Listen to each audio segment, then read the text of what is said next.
Hello, my name is Christina. This is video number 3. Today we're going to talk about what is your responsibility in your situation, right?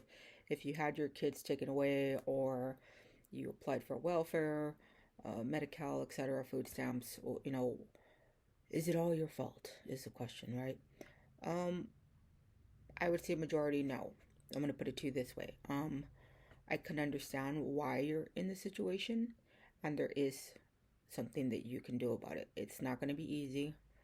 Um, as especially if you're black or Mexican, Latino, it's going to be difficult. If you come from somewhere else and you don't know English, it's going to be difficult. Is it impossible to do well? No. But because you are a minority or you're already in a low income situation, that makes you more probable to do what? Be sexually abused, domestic violence, drugs, get arrested, be discriminated, and have mental health issues, right? Incarceration. So I mean, you really gotta focus. You gotta focus on what you need. And you may think what I need is money. Not really. Okay. Money is not really your problem. Your problem is the real issues, right? All kinds of stuff happened to you before you got to this point. Be honest with yourself. A lot of things happened, right? One right after another, right? Maybe you started doing drugs recreationally and now you can't get out of it. The kids are driving you crazy, you're gonna smoke a joint.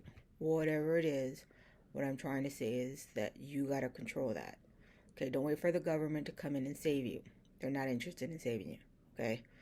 Some people are, but for the most part, discrimination is real in these institutions, and you need to look out for yourself, for your family, your children, and your community as well. Okay? So, my suggestion to you is that you need to believe in yourself.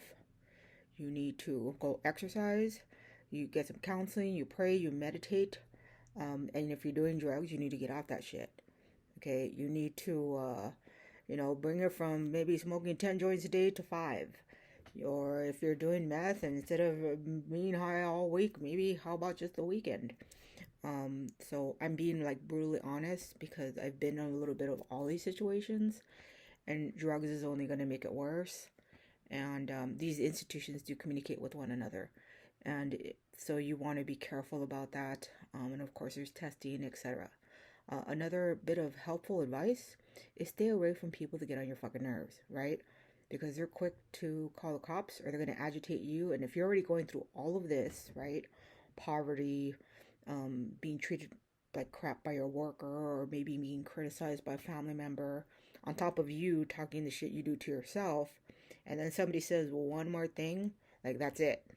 You're like, I want to go to jail, please. So don't do that. Okay, don't be impulsive. Take a deep breath. Get yourself some me time, and think about your future.